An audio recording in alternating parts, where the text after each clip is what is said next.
Muy buenas tardes, jóvenes del programa auxiliar administrativo, módulo 4, técnica de mercado y venta, documentos, manejo de información comercial. Nos corresponde desarrollar esta última semana toda la temática referente a la conservación y organización del fondo documental. Recuerden que habíamos visto las dos primeras semanas todo el material que gira alrededor de técnicas de mercado y venta, relaciones públicas, publicidad. Ya estas dos últimas semanas estamos enfocándonos exclusivamente en el manejo documental en las empresas especializadas de archivo o en las empresas microempresas o empresas de mediano nivel. Las condiciones y medidas ambientales. Este es un tema muy importante para la protección y conservación de documentos referente a la contaminación que alrededor de ellos puede suscitar el que se deterioren y no cumplan su función, que es transmitir algún tipo de información. Las inadecuadas condiciones ambientales, la descomposición física y química, los efectos de los agentes de destrucción y la falta de limpieza son altamente nocivos, en especial para los soportes documentales, porque dificultan la recuperación de la información que registra.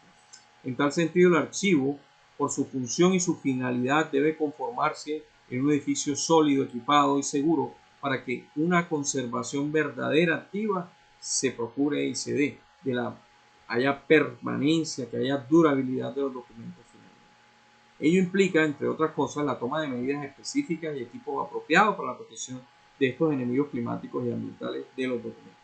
La intención es generar condiciones ambientales óptimas para el control de los factores que ponen en peligro la integridad del fondo documental y del recurso humano, para lo cual es necesario evaluar la humedad relativamente del ambiente, la temperatura, evitar el polvo, la contaminación ambiental y los daños de la luz solar. La humedad y la temperatura. En cuanto a la humedad relativa del ambiente y la temperatura, es necesario mantener sus valores constantes para evitar oscilaciones bruscas que produzcan dilataciones, las cuales ocasionan en los soportes documentales disminución de la resistencia física, tornándolos más quebradizos o más maleables, frágiles. En este sentido, se aconseja mantener la humedad relativa ambiente entre los 45 y 65%, con una variación no mayor al 5%. Para el soporte papel en general y el 35% para fotografías. En cuanto a la temperatura, el valor ideal para el papel es de 18 grados centígrados, mayor a 15 grados centígrados y menor a 21 grados centígrados, con oscilaciones inferiores al 3%. Pero para el soporte fotográfico no debe exceder a los 18 grados centígrados. Tenga en consideración que un alto porcentaje de humedad reblandece la fibra de los soportes, favorece la formación de los ácidos contenidos en el papel y la espina, la aparición de moho y hongo, potenciando su natural nocividad. Por lo expuesto, es fundamental verificar y controlar dichas condiciones, lo que se realiza con un termohiómetro. Es un aparato específico que realiza la medición de la temperatura ambiental adecuada a los tipos de documentos que tenemos. La contaminación atmosférica, sustancias contaminantes como gases causan corrosión y oxidación, no se les olvide, el polvo causa abrasión y en contacto con la humedad causa manchas, favorece la acidificación y crea ambiente propicio para los hombres. La ventilación, renovación continua y permanente del aire, la ubicación de estantes y la unidad de conservación deben permitir una adecuada ventilación.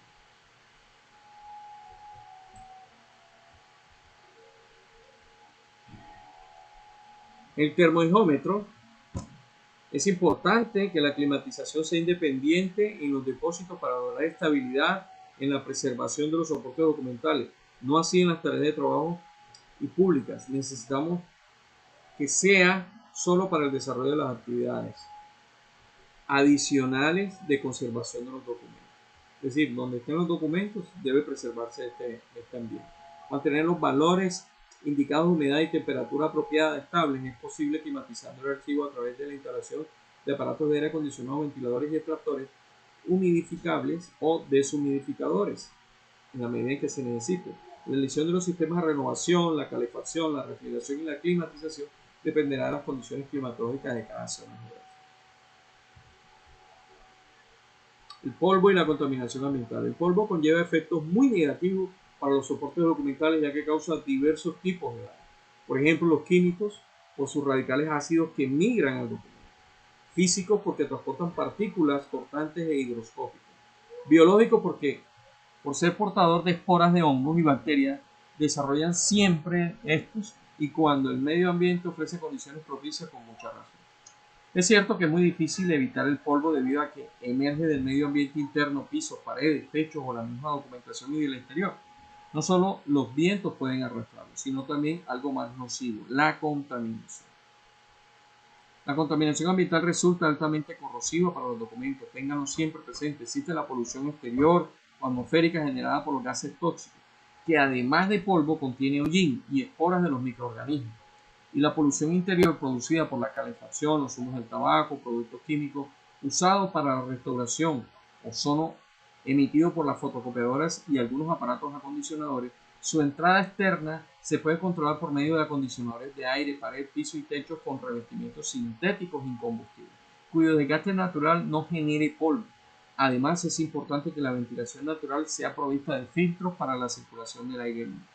Otro aspecto indispensable es mantener condiciones óptimas de aseo para evitar perjuicios a la integridad del material de los documentos, como la salud, tanto a los documentos como a la salud personal. La limpieza debe realizarse íntegra y permanentemente en los edificios, los equipamientos de archivos como fotocopiadoras, escáner, equipos informáticos.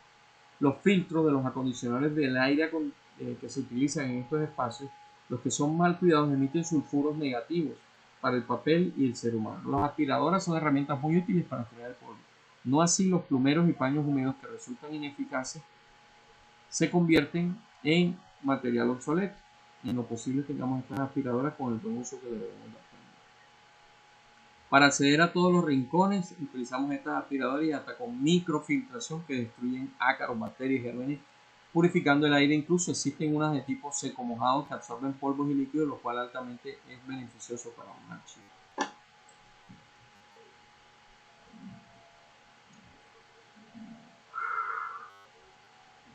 La organización del fondo documental de un archivo responde a dos necesidades. Primero, propiciar una estructura lógica al fondo documental de modo que represente la naturaleza del organismo reflejado en él y que reproduzca el proceso mediante el cual los documentos han sido creados. Y segundo, facilita la localización conceptual e inequívoca de los documentos, es decir, aquella que permite conocer los términos bajo los cuales están agrupados los documentos sin acceder físicamente a ellos, para dar respuesta a la única ubicación posible del documento dentro de la estructura organizativa del fondo documental.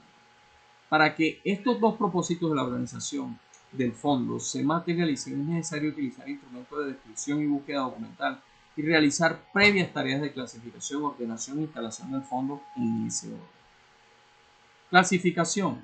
Clasificar consiste en agrupar jerárquicamente los documentos de un fondo mediante agregados o clases desde los más amplios a los más específicos, de acuerdo con los principios de procedencia y orden original. Tipos de clasificación. Clasificación funcional. Se tienen en cuenta las funciones de la entidad que genera los documentos. Los documentos se agrupan según la función del que son reflejo o bien según las actividades de las que son resultado. Clasificación orgánica. La entidad necesita de una estructura organizativa que le permita su funcionamiento. Los documentos se agrupan siendo las distintas estructuras administrativas de la institución de la que emana. Clasificación por materia. Este elemento no deriva directamente de la entidad, sino de la percepción que se tenga de la misma o de su actividad. Los documentos se agrupan tras analizar el contenido de los mismos para después establecer grupos según los asuntos que los traen. Independientemente del sistema de clasificación elegido en los archivos, los documentos se clasifican por fondos, por series, por expedientes o por documentos sueltos. ¿Cuándo los clasificamos por fondo? Cuando es un conjunto documental producido por la institución o la entidad. Por serie. Dentro de los fondos, cada serie agrupa documentos del mismo tipo, reflejo de cada una de las actividades repetitivas que desarrolla toda la entidad. Por expediente. Dentro de la serie, el expediente lo integra el conjunto de documentos referidos al procedimiento de un mismo asunto. Y también por documentos sueltos, como su nombre lo dice, pues son documentos que tienen multiplicidad de temas y se pueden archivar sueltos. La ordenación. La organización de un fondo no termina en la clasificación, sino se complementa con la disposición de los distintos elementos. Es una tarea consistente en relacionar unos elementos con otros de acuerdo con un criterio establecido de antemano, bien sea la fecha, las letras del alfabeto, los números. La ordenación se aplica sobre diversos elementos o en diferentes niveles, los documentos, los expedientes, las series. Las secciones y las series dentro de las secciones se ordenan teniendo en cuenta su jerarquía, siguiendo un orden cronológico, por un orden lógico, por otros criterios. Los expedientes dentro de la serie y los documentos dentro de los expedientes se ordenan siguiendo la lógica de su tramitación, no se les olvida. Hay métodos de ordenación cronológico, alfabético, numérico y por concepto. Pues cronológico por fecha, alfabético por una serie de letras, códigos lingüísticos, la ordenación numérica pues, por números y la ordenación por concepto. Los documentos se ordenan, siguiendo un índice previamente confeccionado. Es un sistema válido para la correspondencia donde se ordenan documentos por concepto y dentro de estos por orden cronológico. Bien. En general, hay que tener también unas pautas en la manera de instalar los tipos de herramientas con los que voy a contar, cajas, carpetas, acetas, folders plásticos, para poder complementar el orden lógico que voy a implantar en los sistemas de archivos de gestión. Jóvenes, hasta aquí llegó esta breve explicación sobre los archivos de gestión, su conservación, para que lo tengan en cuenta como material complementario en el módulo que estamos desarrollando. Nos vemos en una próxima ocasión.